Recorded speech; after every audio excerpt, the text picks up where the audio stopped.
ಇದು ಹೇಳಲು ಬೇಸರವಾಗಬಹುದು, ಆದರೆ ಬಹುತೇಕ ಮಹಿಳೆಯರು ತಮ್ಮ ಜೀವನದ ಇಡೀ ಅವಧಿಯಲ್ಲಿಯೂ ನಿಜವಾದ ಪ್ರೀತಿಯ ಅರ್ಥವನ್ನು ಅನುಭವಿಸಲು ಸಾಧ್ಯವಾಗುವುದಿಲ್ಲ. ಈ ವಿಚಾರವನ್ನು ಯೋಚನೆ ಮಾಡುವುದೇ ಸ್ವಲ್ಪ ಖಿನ್ನತೆಯನ್ನು ತರಬಲ್ಲದು, ಏಕೆಂದರೆ ಜನರು ಈ ಚಿತ್ರದ ಶಕ್ತಿಯ ಅರ್ಥವನ್ನು ಅರಿತುಕೊಳ್ಳುವಲ್ಲಿ ವಿಫಲರಾಗಬಹುದು. ಪ್ರತಿದಿನ ತನ್ನ ಜೊತೆಯ ಮಹಿಳೆಯನ್ನು ಪ್ರೀತಿಸುವುದು ಪುರುಷನಿಗೆ ಬೇಕಾಗುವ ನಿಜವಾದ ಗುಣ. ದುರದೃಷ್ಟವಶಾತ್ ನಾವು ಈಗಿನ ಪೀಳಿಗೆಯಲ್ಲಿ ಇದ್ದೇವೆ. ಇಲ್ಲಿ ಪುರುಷರಿಗೆ ನಿಜವಾದ ಪುರುಷನಾಗಿ ಜೀವನ ನಡೆಸಲು ಬೇಕಾದ ಸಾಮರ್ಥ್ಯ ಅಥವಾ ಅರಿವು ಇರುವುದಿಲ್ಲ. ಇಲ್ಲಿವೆ ಕೆಲವು ಉದಾಹರಣೆಗಳು ನಿಜವಾದ ಪುರುಷನು ಹೇಗಿರಬೇಕು ಎಂಬುದರ ಕುರಿತು. ನಿಜವಾದ ಪುರುಷನು ನಿಮ್ಮ ದಿನದ ಕುರಿತು ಕೇಳುತ್ತಾನೆ ಮತ್ತು ನಿಮ್ಮ ಉತ್ತರದ ಬಗ್ಗೆ ಪ್ರಾಮಾಣಿಕವಾಗಿ ಚಿಂತಿಸುತ್ತಾನೆ. ಅವನು ನಿಮ್ಮ ಮಿತಿಗಳನ್ನು ಗೌರವಿಸುತ್ತಾನೆ ಮತ್ತು ನೀವು ತಯಾರಾಗಿಲ್ಲದ ಯಾವುದೇ ವಿಷಯವನ್ನು ನಿಮಗೆ ಬಲವಂತಪಡಿಸುತ್ತಿಲ್ಲ. ಅವನು ನಿಮಗಾಗಿ ಸಮಯ ಕಳೆಯುತ್ತಾನೆ ಮತ್ತು ಆ ಸಮಯವನ್ನು ನೀವು ವ್ಯಕ್ತಿಯಾಗಿ ಯಾರು ಎಂಬುದನ್ನು ತಿಳಿದುಕೊಳ್ಳಲು ಬಳಸುತ್ತಾನೆ.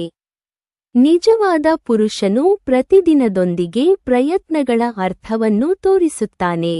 ದಿನದ ಮಧ್ಯದಲ್ಲಿ ನಿಮಗೆ ಕರೆ ಮಾಡಿ ನಿಮ್ಮ ಮಾನಸಿಕ ಆರೋಗ್ಯವನ್ನು ವಿಚಾರಿಸುವುದಕ್ಕೆ ಅವನು ಸಮಯ ಕಳೆಯುತ್ತಾನೆ. ನಿಜವಾದ ಪುರುಷನು ನಿಮಗೆ ಸಮರ್ಪಿತನಾಗಿರುತ್ತಾನೆ ಮತ್ತು ಪ್ರತಿದಿನ ಹೊಸ ರೀತಿಯಲ್ಲಿ ನಿಮ್ಮನ್ನು ಪ್ರೀತಿಸಲು ಸಾಧ್ಯವಾಗುವ ಮಾರ್ಗಗಳನ್ನು ಹುಡುಕುತ್ತಾನೆ.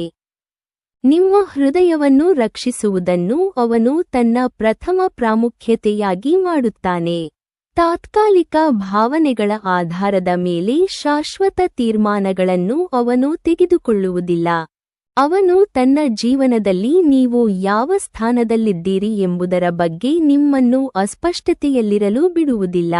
ನಿಜವಾದ ಪುರುಷನು ತಾನು ದಾರಿ ತಪ್ಪಿದ್ದಾಗ ಕ್ಷಮೆಯಾಚಿಸುತ್ತಾನೆ ಮತ್ತು ತನ್ನ ಗುಣವನ್ನು ಉಳಿಸುತ್ತಾನೆ.